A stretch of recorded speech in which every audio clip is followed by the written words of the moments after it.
नक्सल मोर्चे पर मंथन। मुख्यमंत्री विष्णुदेव साय की अध्यक्षता में आज शुक्रवार को यूनिफाइड कमांड की बैठक हुई, जिसमें गृह मंत्री Vijay Sharma, CRPF, ITBP, BSF, राज्य पुलिस के हाई लेवल के ऑफिसर शामिल हुए, जहां नक्सल विरोधी अभियान और विकास कार्यों को लेकर चर्चा की गई। यूनिफाइड कमांड की बैठक को लेकर मुख्यमंत्री सीएम साय ने कहा कि हर साल यूनिफाइड कमांड की बैठक होती है। नक्सल प्रभावित क्षेत्रों में विकास के काम हो रहे हैं। 6 महीने में हमने बड़ी मजबूती के साथ नक्सलवाद के खिलाफ लड़ाई लड़ी है। जवान बड़ी मुस्तैदी के साथ नक्सलवाद के खात्मे की ओर बढ़ रहे हैं। बस्तर में नए सुरक्षा केंद्र स्थापित हो रहे हैं। नियाद निल्ला नार योजना के माध्यम से बस्तर का संपूर्ण विकास हो, इस पर फोकस किया गया है।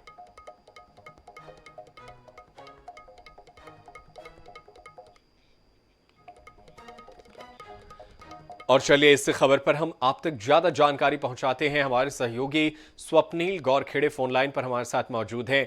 स्वप्नील, नक्सल विरोधी अभियान को लेकर के बैठक चल रही है, नक्सलियों के खिलाफ लगातार मोर्चेबंदी भी चल रही है, तो आज इस बैठक को लेकर के क्या कुछ नतीजे निकले?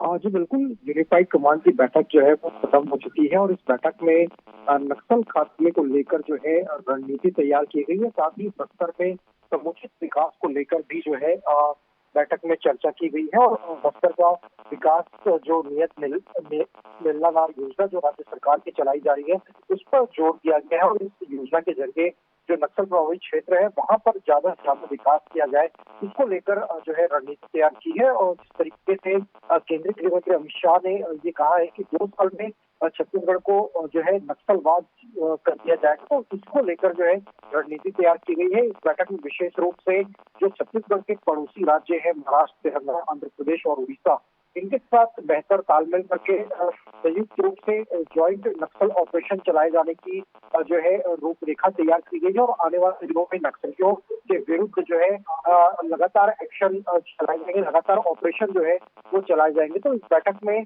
ऑपरेशन और तेज करने को लेकर जो है रणनीति तैयार की गई। इसके साथ ही पड़ोसी राज्यों से तालमेल बिठाकर जो है पूरा ऑपरेशन किया जाएगा। इसके साथ ही इस बैठक में जो नक्सलियों की फंडिंग होती है और उनकी जो रसद नक्सलियों तक कैसे पहुंचती, इसकी चेन तोड़ने को लेकर भी जोर दिया गया। तो कुल मिलाकर छत्तीसगढ़ से नक्सलवाद आने वाले 2 सालों में किस तरह से खत्म किया जाए, इसको लेकर संयुक्त ऑपरेशन चलाकर जो है नक्सलवाद खत्म किए जाने को लेकर रणनीति तैयार की गई है। और साथ ही बस्तर के विकास को लेकर जो राज्य सरकार की योजना है, उस योजना के जरिए बस्तर में विकास ज्यादा से ज्यादा किया जाए, इस पर फोकस किया गया है। जी बिल्कुल, विकास पर फोकस किया गया है। स्वप्निल, एक और अहम सवाल है।